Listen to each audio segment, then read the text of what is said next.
Selamat berjumpa kembali Bapak Ibu Saudari-saudara umat beriman yang terkasih dalam Tuhan. Para pendengar setia Renungan Mutiara Pagi yang diberkati Tuhan dimanapun Anda berada. Apa kabar Anda hari ini? Semoga selalu sehat, jasmani rohani, dan hidup senantiasa penuh dengan berkat Tuhan. Saudari-saudara umat beriman terkasih dalam Tuhan, mohon maaf selama 3 hari Renungan Mutiara Pagi tidak hadir karena saya bersama tim Karitas Keuskupan mengunjungi para korban banjir bandang dan badai di Sumba Timur NTT untuk berbagi semangat, berbagi sembako, melihat situasi yang nyata yang terjadi akibat daripada bencana badai Seroja yang terjadi beberapa hari lalu. Terima kasih untuk Anda sekalian yang dengan tulus dan murah hati telah mendukung kami dengan berbagai cara, dengan doa, dengan dana, dengan segala materi yang dibutuhkan oleh para korban. Saudari-saudara umat beriman terkasih, hari Selasa pada tanggal 13 April 2021 ini, saya Romagus C.S.R. mengajak Bapak Ibu Saudari-saudara merenungkan Injil Yohanes bab 3 ayat 7 sampai 15. Dalam nama Bapa dan Putra dan Roh Kudus. Amin. Dalam percakapannya dengan Nikodemus, Yesus berkata, "Janganlah engkau heran karena aku berkata kepadamu, kamu harus dilahirkan kembali. Angin bertiup kemana ia mau, engkau mendengar bunyinya, tetapi engkau tidak tahu dari mana ia datang atau kemana ia pergi. Demikian halnya dengan tiap-tiap orang yang lahir dari roh." Nikodemus menjawab katanya, "Bagaimanakah mungkin hal itu terjadi?" Jawab Yesus, "Engkau adalah pengajar Israel dan engkau tidak mengerti hal-hal itu. Aku berkata kepadamu sesungguhnya, kami berkata-kata tentang apa yang kami ketahui dan kami bersaksi tentang apa yang kami lihat. Tapi kamu tidak menerima kesaksian kami. Kamu tidak percaya waktu aku berkata-kata dengan kamu tentang hal-hal duniawi. Bagaimana kamu akan percaya kalau aku berkata-kata dengan kamu tentang hal-hal surgawi? Tak ada seorang pun yang telah naik ke surga selain Dia yang telah turun dari surga, yaitu Anak Manusia. Dan sama seperti Musa meninggikan ular di padang gurun, demikian juga Anak Manusia harus ditinggikan, supaya setiap orang yang percaya kepadanya beroleh hidup yang kekal." Demikianlah Injil Tuhan. Bapak Ibu Saudari-saudara umat beriman terkasih dalam Tuhan, pendengar setia Renungan Mutiara Pagi dimanapun Anda berada, satu kalimat yang nampaknya tidak mudah dimengerti oleh Nikodemus ketika Yesus mengatakan kepadanya, "Kamu harus dilahirkan kembali." Ternyata yang dimaksud Yesus itu adalah lahir dalam roh, seperti kita dengar dalam Injil hari ini. Demikianlah halnya dengan tiap-tiap orang yang lahir dari roh. Apa artinya saudari-saudara orang lahir dari roh? Kita tahu, kita percaya, kita yakin saudari-saudara bahwa hidup kita ini tidak bersifat jasmani belaka. Hidup kita bersifat rohani juga, karena sebagai umat beriman, hidup kita dituntun oleh roh, sehingga kita menghasilkan buah-buah roh.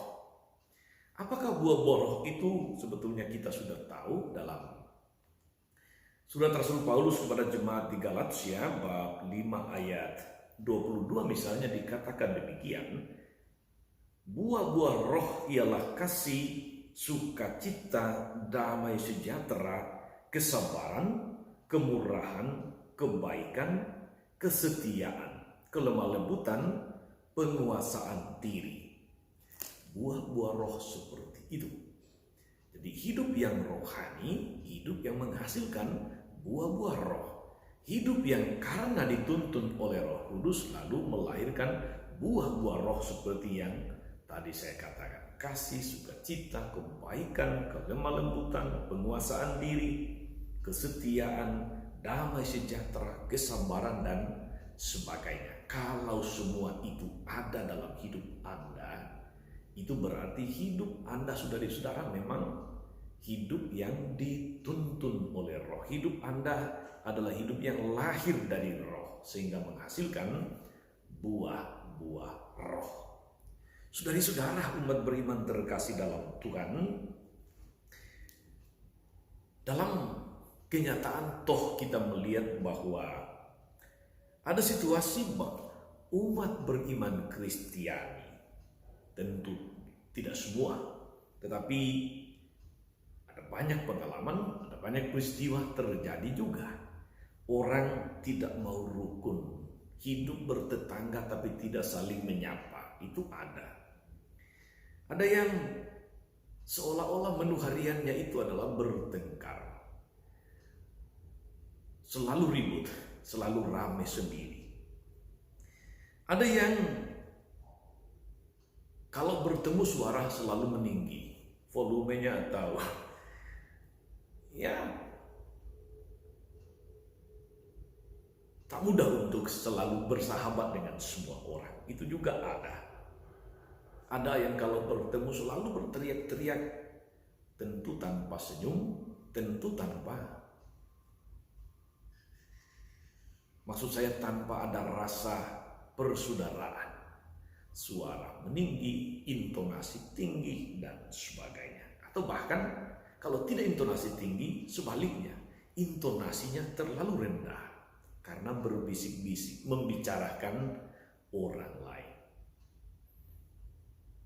Bapak Ibu, saudari-saudara umat beriman terkasih, begitu juga terjadi kadang-kadang di sebuah pastoran, di sebuah komunitas biara, dalam keluarga-keluarga Kristiani, ada orang saling mendiamkan. Apa yang terjadi sebetulnya? Ini gejala atau fenomena apa, saudari-saudara umat beriman terkasih? Mari kita belajar dari bacaan pertama hari ini dari Kisah Para Rasul bab 4 ayat 32 sampai 37. Maksud saya kita belajar dari cara hidup jemaat perdana yang dalam arti tertentu mau saya katakan hidup yang sungguh dituntun oleh roh. Seperti apakah itu, saudari-saudara? Bacaan pertama melukiskannya bahwa orang beriman Kristiani, kehidupan umat Kristiani itu semestinya berjalan seperti jemaat perdana.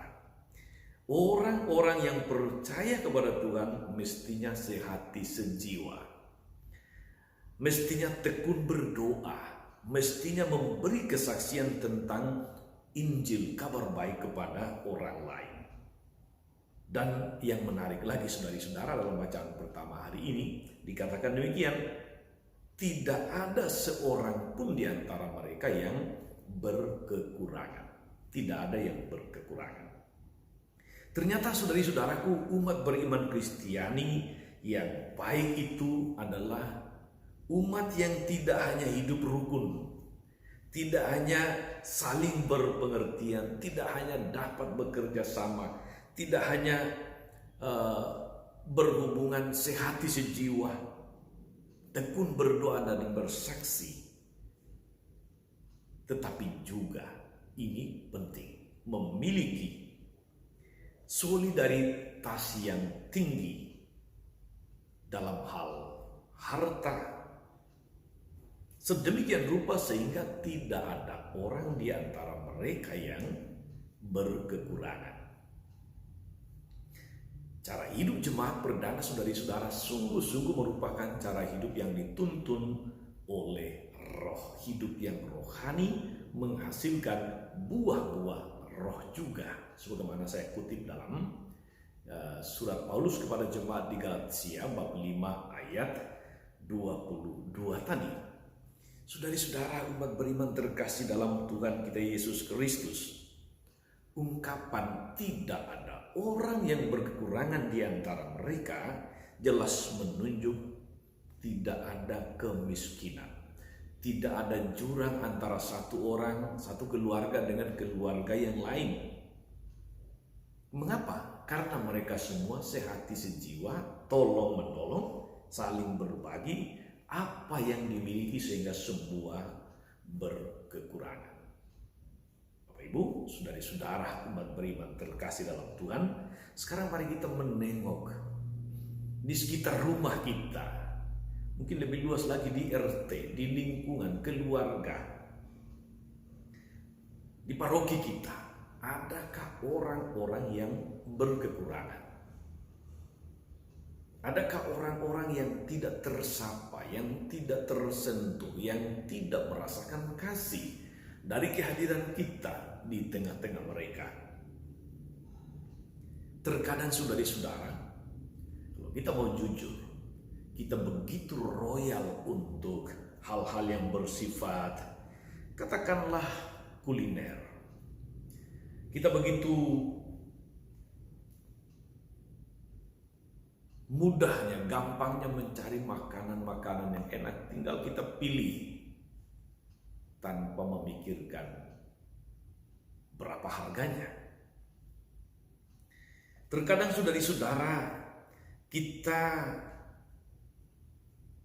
begitu mudah memasang paket mahal di Android kita,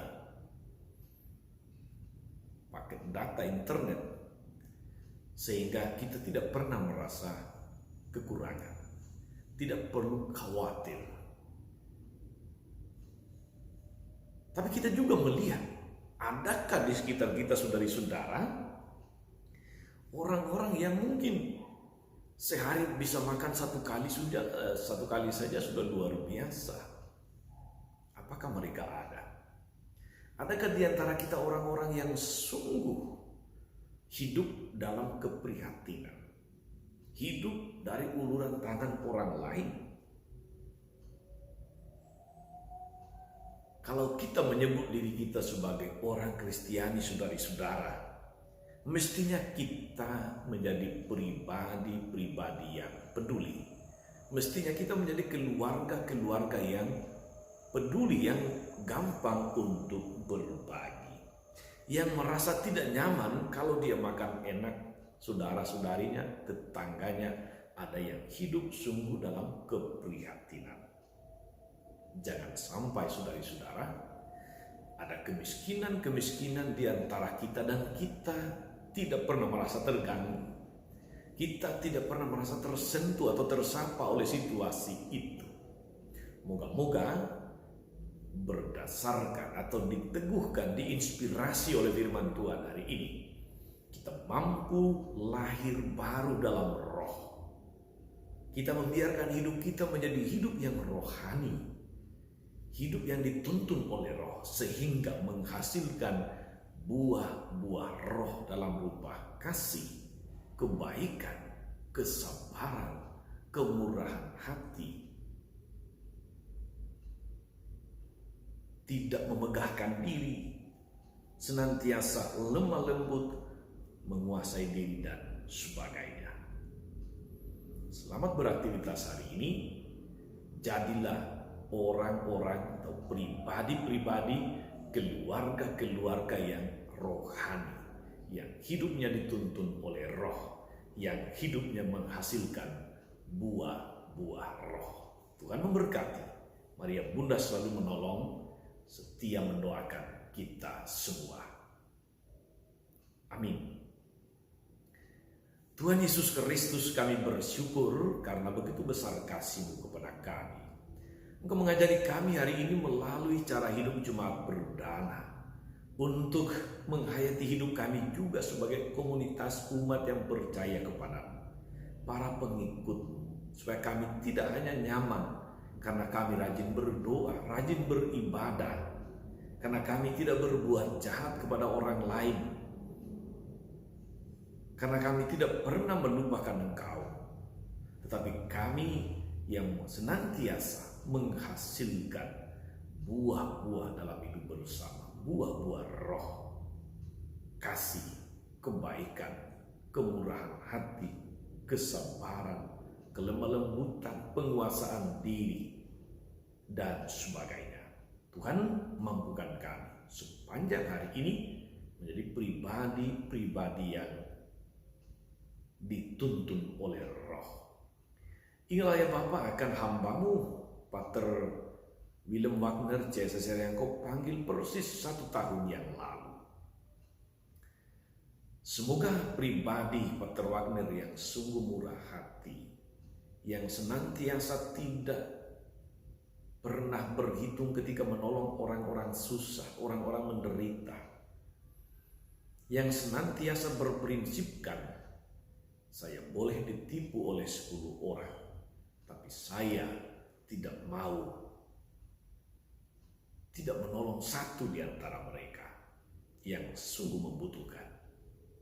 Semoga hadirlah pribadi-pribadi yang sungguh menunjukkan kepada kami teladan hidup jemaat perdana, yang bermurah hati, yang sehati sejiwa, yang gampang menolong, mudah membantu, yang hatinya senantiasa peduli untuk melihat sesama saudara-saudari yang menderita, supaya hidup dengan sedikit terang, dengan sedikit senyuman memandang hari esok.